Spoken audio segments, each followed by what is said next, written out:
Hi children. ఈరోజు మనం air pressure దీని మీద ఒక ఎక్స్పెరిమెంట్ చేద్దాం. ఎయిర్కి ప్రెషర్ ఉందా లేదా, ఉంటే ఎలా ఉంటుంది దీని గురించి చూద్దాం. నేను దీనికోసం ఒక స్టీల్ గ్లాస్ తీసుకున్నాను. కనబడుతుంది కదా, ఇందులో ఏమన్నా ఏం లేదు కదా. ఇప్పుడు నేను ఒక కర్చీఫ్ తీసుకున్నాను. ఈ కర్చీఫ్ని ఈ స్టీల్ గ్లాస్ మీద వేశాను. ఇలా వేశాను. దీన్ని కొంచెం ఇలా అంచి ఇందులో అందరూ చూడండి ఏం పోస్తున్నాను. వాటర్ లోపలికి వెళ్తుందా?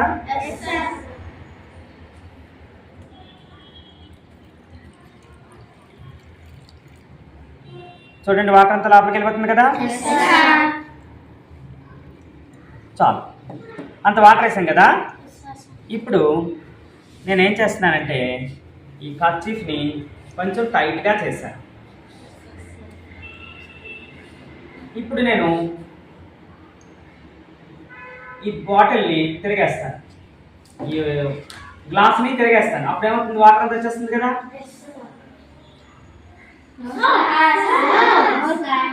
వాటర్ వస్తుందా? రావట్లేదా? లోపల వాటర్ ఉందా లేదా? మరి వాటర్ వచ్చేది కదా. ఇందాక వేస్తే లోపలికి వెళ్ళింది కదా వాటర్. మరి వాటర్ కిందకి రావట్లేదు. దీన్నే మనం ఏమంటే air pressure. What is the reason?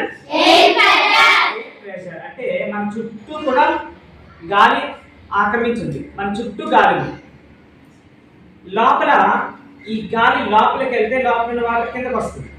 కానీ గాలి వెళ్ళే అవకాశం ఉందా? వెళ్ళటం లేదు.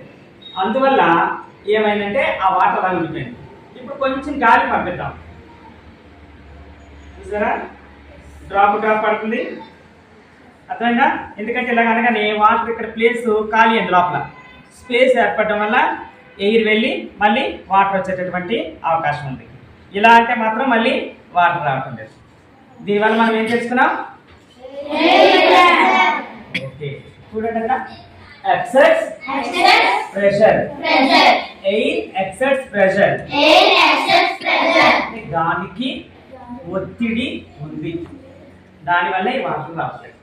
ఇదే ప్రయోగాన్ని, ఈ ఎక్స్పెరిమెంట్ ఇంటికి వెళ్ళి అందరు కూడా చేసి మీ తమ్ముడికి, మీ అక్కడికి, అన్నిటికీ చూపించండి.